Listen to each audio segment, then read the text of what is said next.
Magandang hapon mga katoktok. Punta kami ngayon ng Kitwinan Hills. Kitwinan Ranch. So, galing kami dito ngayon sa Legazpi.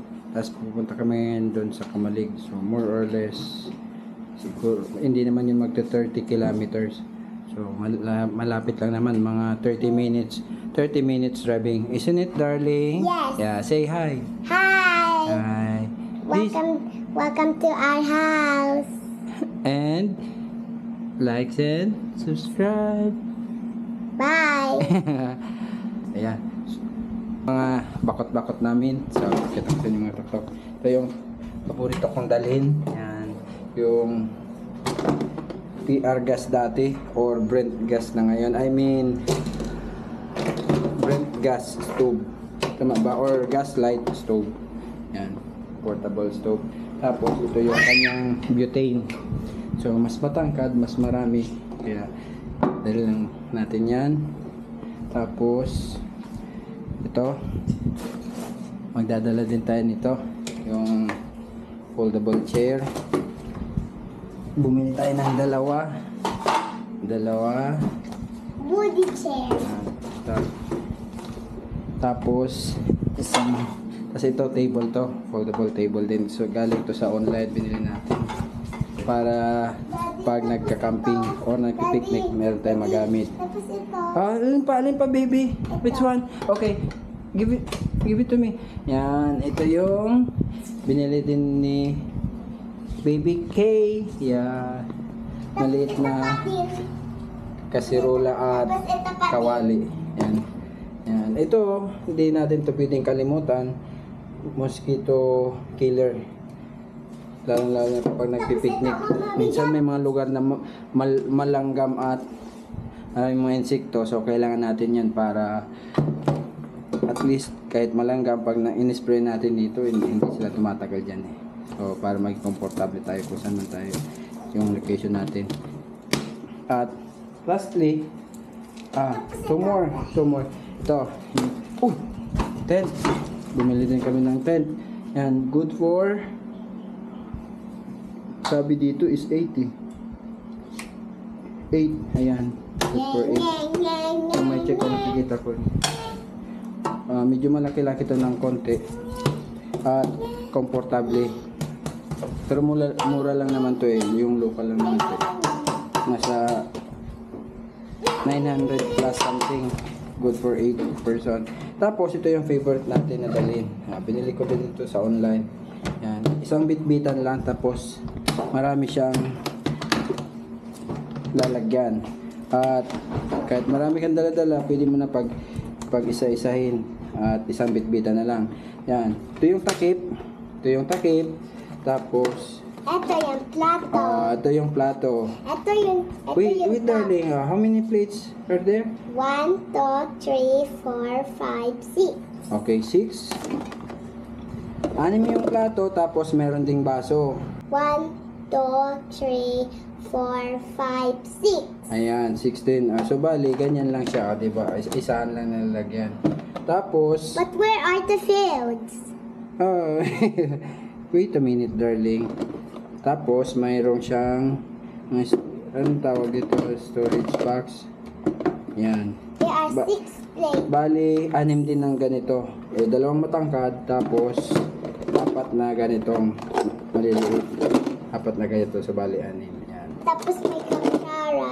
Tapos dito natin nilalagay yung mga disposables ko natin, tulad dito.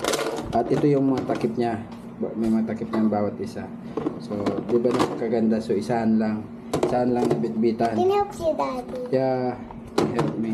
Yan, that's it. I can cover it, Daddy. Okay, you cover it. So mga tok-tok, time check is 1:30 in the afternoon. Punta tayo mga tok-tok ng Kamalig, Albay, sa Kitwinan Ranch. Picnic tayo doon hanggang mamaya bago magdilim. So yung panahon makulimlim at may konting ambon-ambon. So ganito naman talaga panahon kapag December. Maambon-ambon at makulimlim. So hindi gaanong kainitan ngayon.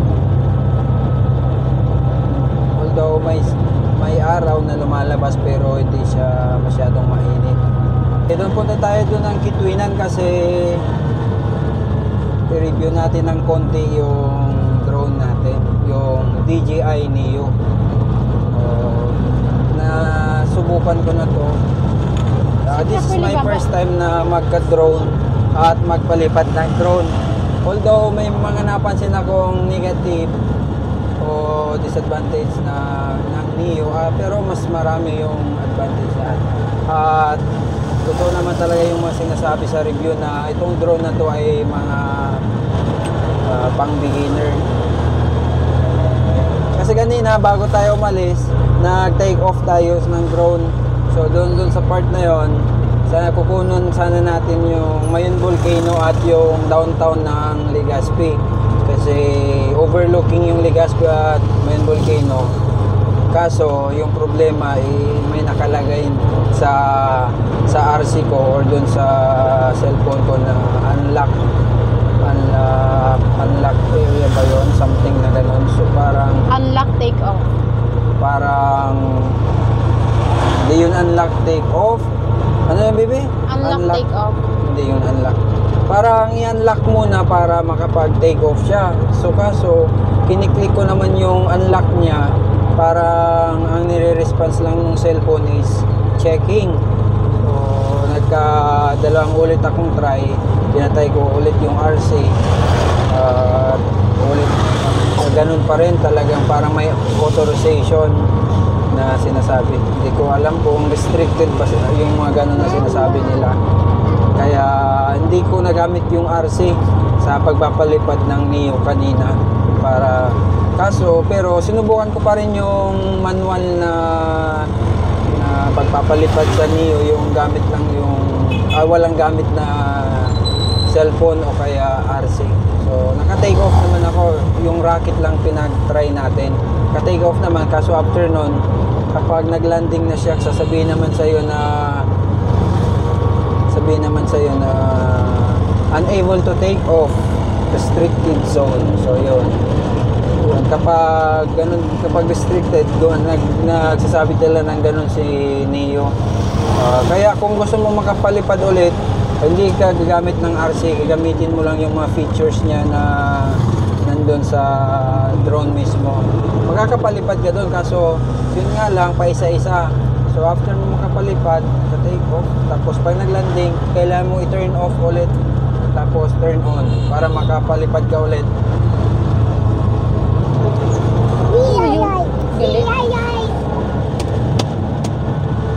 Kasi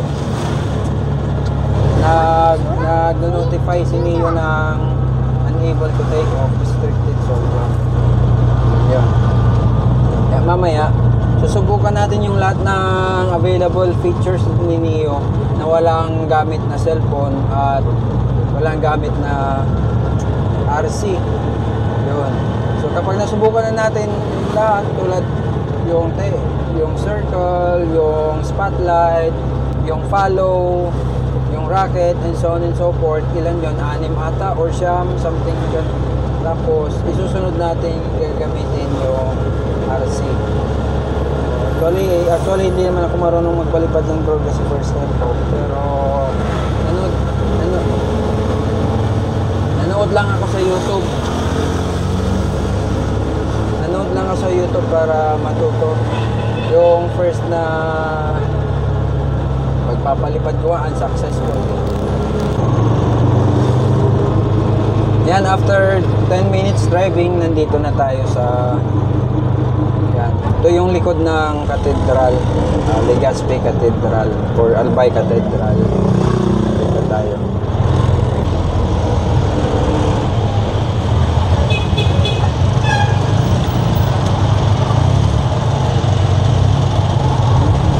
Marami sasakyan kahit linggo.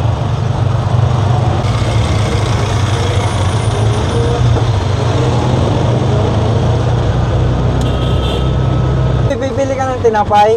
Hindi? Sa Albay na lang. Sa Albay. Saan tayo bibili? Lagpas na tayo. Sa Daraga? Ayun, sa Albay Bakery sana. Matraffic pala. Dito tayo pasok ng Daraga, matraffic. Hindi ka man nagano, Albay Bakery sana lang.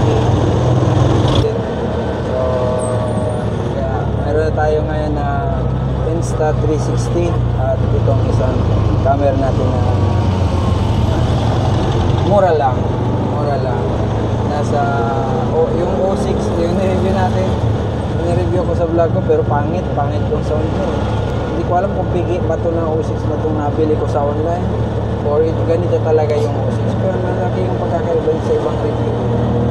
So galgal yung sound nitong O6 na nabili ko eh. Kahit mayroong air muff yung microphone, external microphone na ginagamit ko, galgal pa rin yung sounds niya. Pero kapag di naman moving at di naman mahangin, okay naman yung sounds niya.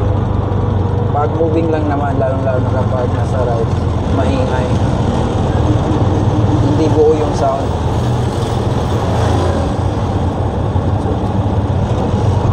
Maganda, okay na to sa akin kahit mura kasi mga pang secondary camera ko to.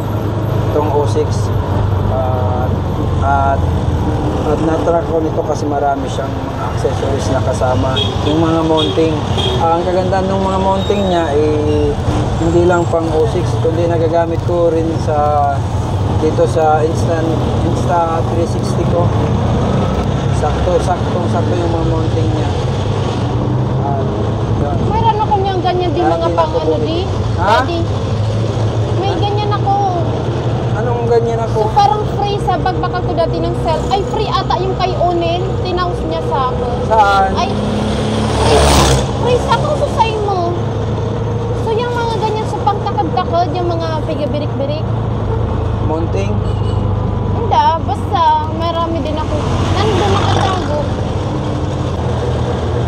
Ay mga katoktok, bago ang lahat, please subscribe pala bago ko makalimutan. Please subscribe, tapos pa-support naman.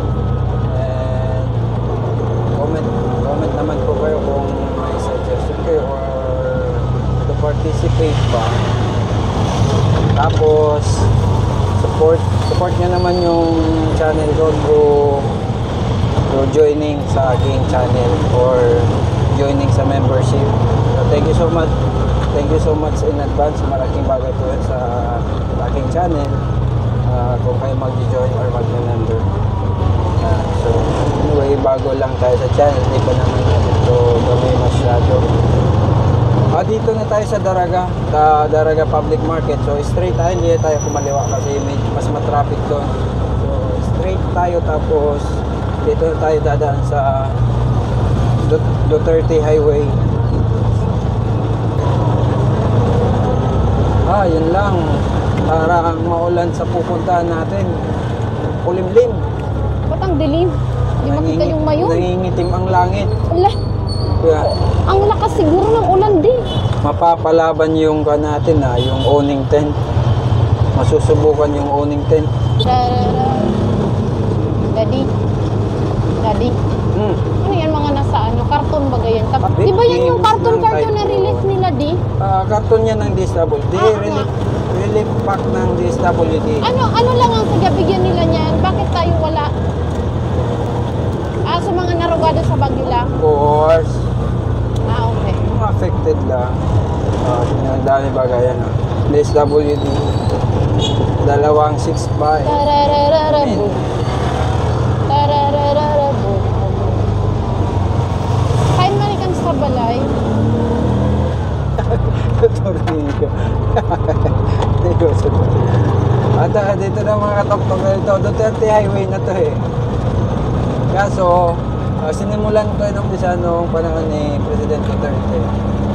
Hanggang natapos si President Duterte. Kaso hindi natapos yung kalsada. Itong dinadaanan, hindi naman to kahabaan. Pero kung lalakbay nyo itong buong ginagawa Duterte Highway, kaputol-putol siya. Pero at least magaganda yung kalsada. Yung dun nga sa Mayan Volcano, sa may paanan ng Mayan Volcano, na 6 lanes ang lapad. Kaso hindi pa nagagamit kasi hindi pa na siya totally open. Kakantok.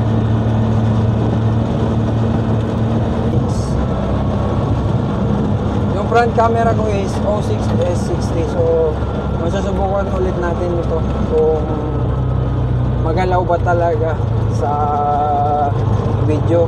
Kung although naka-on naman yung stabilization niya. Tulad yung review ko last time, kaya nga kukunti lang yung view eh. Ang pangit eh. Shaky yung camera. Kaya nasabi kong maaring baka picky yung napili kong Di store ibaba ko na ini ding ano. online. Wala Kasi man alam, ulan. ah? Ha? Wala man. Daan man lang ang ulan, baby. Ah, o yan o, sa ano o. Wala man. Wala man ulan. Wala.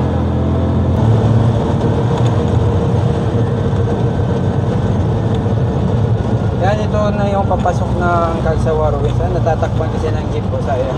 Hindi natin nakita yung yan, yung replika ng Cagsawa. Takpan ng jeep eh. Sayang.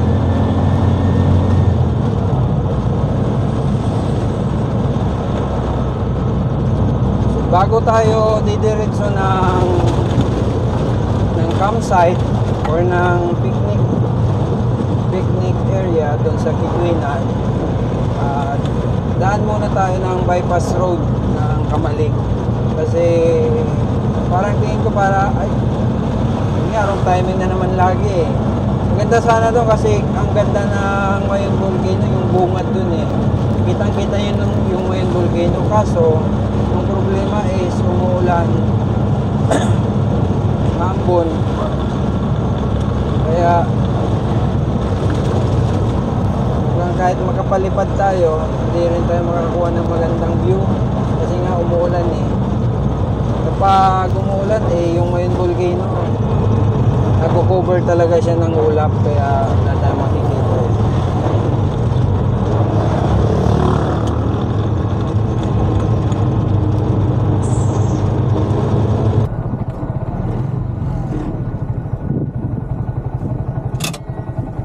Palipad tayong drone.